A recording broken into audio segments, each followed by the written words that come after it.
पाकिस्तान की बेटियां यानी सुहेल सिस्टर्स,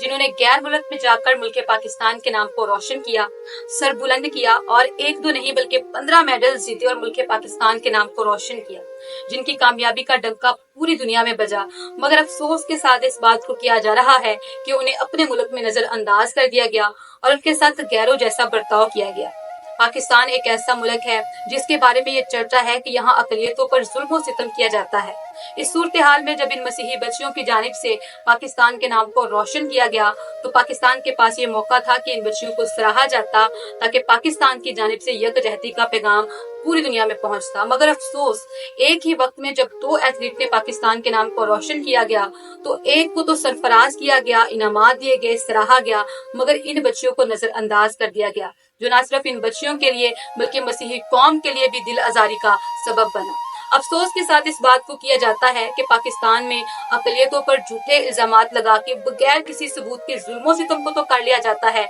मगर जब उन्हें सराहने का मौका होता है तो फिर उन्हें नजरअंदाज कर दिया जाता है। इसलिए जरूरत इस बात की है कि जब भी कौम का कोई बेटा या बेटी पाकिस्तान के नाम को रोशन करता है तो उन्हें सराहा जाए, उनके साथ मोहब्बत का इजहार किया जाए। जिस तरह हमारे भाई अरशद नदीम के साथ मोहब्बत का इजहार किया गया, इन बच्चियों के साथ भी हुकूमत की जानिब से मोहब्बत का इजहार किया जाए ताकि हमारी कौम जो है वो तरक्की करे और मुल्क पाकिस्तान की जानिब से यकजहती का पैगाम पूरी दुनिया में जाए और हमारा मुल्क पाकिस्तान तरक्की करे।